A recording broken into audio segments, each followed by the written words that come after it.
નમસ્કાર વિદ્યાર્થી મિત્રો, નેટનું રિઝલ્ટ આવી ગયું છે અને દરેક માતા પિતા સ્ટુડન્ટના મનમાં એવું છે કે ક્યાં એડમિશન મળશે, કયા કોર્સમાં એડમિશન મળશે, કઈ સીટ મળશે.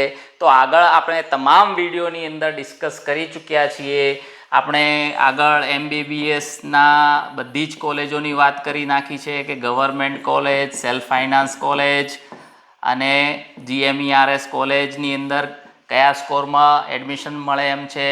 BDSની પણ વાત થઈ ગઈ, ગવર્મેન્ટ અને સેલ્ફ ફાઇનાન્સ કોલેજની. BAMSની પણ વાત થઈ ગઈ, ગવર્મેન્ટ અને સેલ્ફ ફાઇનાન્સ કોલેજની. હવે આપણે આ વિડીયોની અંદર જોઈશું BHMS માટે. ઘણા બધા વિદ્યાર્થીઓ વાલીઓની પ્રેફરન્સ હોય છે કે મારું બાળક BAMS કરે તો એક સારો ઓપ્શન છે આ બી. તો જેને BHMSની અંદર એડમિશન લેવું છે અને 2025ની અંદર સંભવિત સ્કોર શું થઈ જાય, એક પ્રેડિક્શન છે, અંદાજિત સ્કોરમાં એડમિશન મળે એમ છે. આગળના વિડીયો બધા ના જોયા હોય તો આ મારી YouTube ચેનલ ઉપર સબસ્ક્રાઈબ કરી અને બધા જ વિડીયો તમે જોઈ શકો છો, બધી માહિતી મેળવી શકો છો. આપણે અત્યારે વાત કરીએ BHMSમાં 2025માં જે ઓપન કેટેગરીના વિદ્યાર્થીઓ છે એમને 375 પ્લસ ઓર માઇનસ જો તમારો સ્કોર હશે તો તમને BHMSની ગવર્મેન્ટ સીટ મળવાની સંભાવના છે. તેમજ સેલ્ફ ફાઇનાન્સ કોલેજની અંદર 175 પ્લસ ઓર માઇનસમાં self finance medical college self finance BHMS college મળવાની સંભાવના છે. EWS કેટેગરીના વિદ્યાર્થીઓ માટે 370 પ્લસ ઓર માઇનસ જેનો સ્કોર છે એમને ગવર્મેન્ટ સીટ અને 165 પ્લસ ઓર માઇનસ કોલેજ હશે એમને સેલ્ફ ફાઇનાન્સ સીટ મળવાની સંભાવના છે.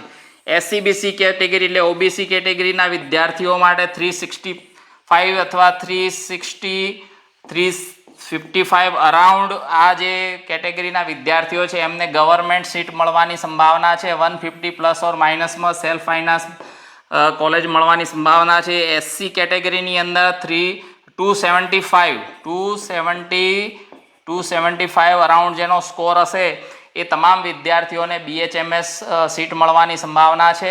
સેલ્ફ ફાઇનાન્સ કોલેજની અંદર 145 પ્લસ વિદ્યાર્થીઓમાં મળી શકે છે. ST કેટેગરીના વિદ્યાર્થીઓ માટે વાત કરીએ તો 215 જેનો સ્કોર હશે, 210 જેનો score plus or minus score હશે તો એવા દરેક વિદ્યાર્થીઓને ગવર્મેન્ટ કોલેજ મળવાની સંભાવના છે. અને મેનેજમેન્ટ કોટાની વાત કરીએ તો 145, 140 ટુ 150 અરાઉન્ડ જેનો સ્કોર હશે એવા દરેક વિદ્યાર્થીને BHMSમાં જવાની ઈચ્છા હશે તો એમને BHMSની મેનેજમેન્ટ કોટાની સીટ મળવા પાત્ર થશે એવી એક સંભાવના વ્યક્ત થઈ રહી છે. આ બધા આંકડા એક અંદાજિત અવસ્થાની અંદર લીધેલા છે એટલે આ આંકડા પરથી આપણને આઈડિયા આવી શકે છે કે આપણે કયા કોર્સમાં એડમિશન લેતું અથવા કઈ કોલેજ ચોઇસ